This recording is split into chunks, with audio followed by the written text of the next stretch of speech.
if you're a junior litigator, can you make money? Okay, you can absolutely make money, but you have to prepare for it. You have to figure out how to do it. Number one, if you are going into litigation as a junior lawyer, and unless you have a lot of money from your family that you don't care about money at all, right? That is may also be the case with many people, some fortunate people. But if not, then you need to have one or two skills through which you can make money on the side. Because if you are working with a litigator, they pay you very less. This is true. They might, in Bombay, for example, the tradition is that they don't pay you anything, or they are paying you 5,000, 10,000, no money, right? In Bombay, it is no money at all. But they allow you to take your own clients and they'll allow you to do your own work, which means that you can actually make some money by doing your own work. Okay. So in that case, what you do is that you start drafting some agreements, for example, okay, in Calcutta also, right?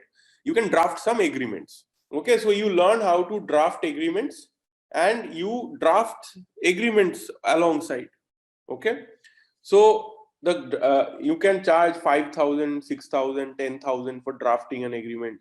So if you know how to find clients for drafting agreements and you start doing that, then you will be able to earn good amount of money. Okay, so you might be earning, you draft some 3, 4, 5, 6 agreements, you might be earning that much money on the side. You write articles and get paid for other lawyers, right? So you might be doing some content writing work, writing articles and getting paid, and that will, give you that 20, 30,000 extra money that will ensure that you are earning enough to keep yourself afloat while you are trying to build your litigation practice. Same thing, you can do some paralegal work for some foreign lawyers. Like we have taught, I have done so many other webinars before. If you have not been here before, you can check on YouTube. I have sessions on how to get paralegal work from foreign lawyers, right? And you can do that and earn like 50,000, 60,000 by working a few hours every day, 2, 3 hours, 4 hours, you can earn that much money. Then no problem, right? So it is important that if you have the right skills and you have the right ideas, and you have to prepare yourself. So if you know that you are going to graduate after 3 years and you want to start doing litigation, right? Then you should start preparing for this next 3 years so that you can build up a certain amount of money as a side income, right?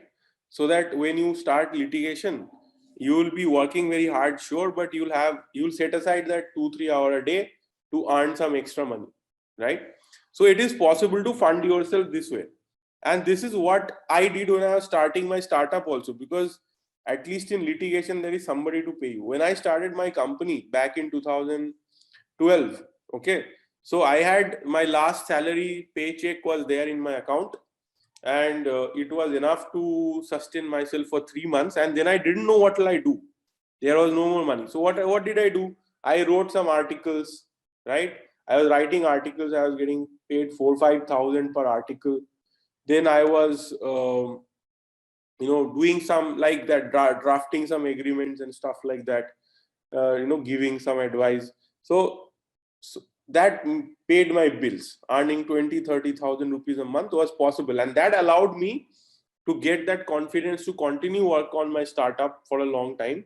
And then when the startup took off, I stopped doing all that, right? So, but this is very important. You need to have the ability to earn some money on that. And even when I was a law student, I was earning money by teaching for CLAT, by creating course content, by doing ghostwriting.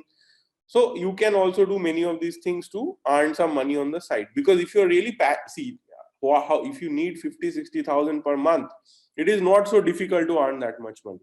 Okay, maybe you'll get 10-15 from your senior in litigation, and then the rest you can earn this way. Okay, this is very much possible, and many of our students are doing this. They are just drafting contracts, a few contracts for startups, small businesses who cannot afford to go to big lawyers, and they are earning that extra money, which enables them to continue to pursue litigation. And it is also very good. Imagine when you are a young litigator and you are drafting contracts for small businesses, small businessmen, and traders and startups. Later on, when those contracts run into trouble, then it is your ready-made client base. You are also building a client base for the future.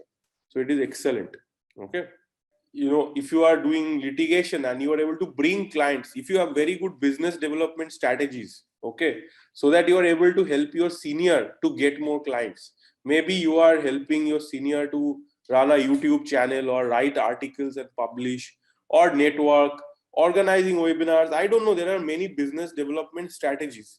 And by doing those, apart from doing your legal work, you are doing such business development strategies, and you can have a deal with your senior that every client I bring, I will get 20% of the money. You keep 80%, but I'll get 20%. And many seniors will happily agree on such a deal. Okay. And because they are also getting clients. And that way you will be able to earn very handsomely, even if you are doing, but it requires some skill. Maybe you need business development skill in that case, right? So this is what is important.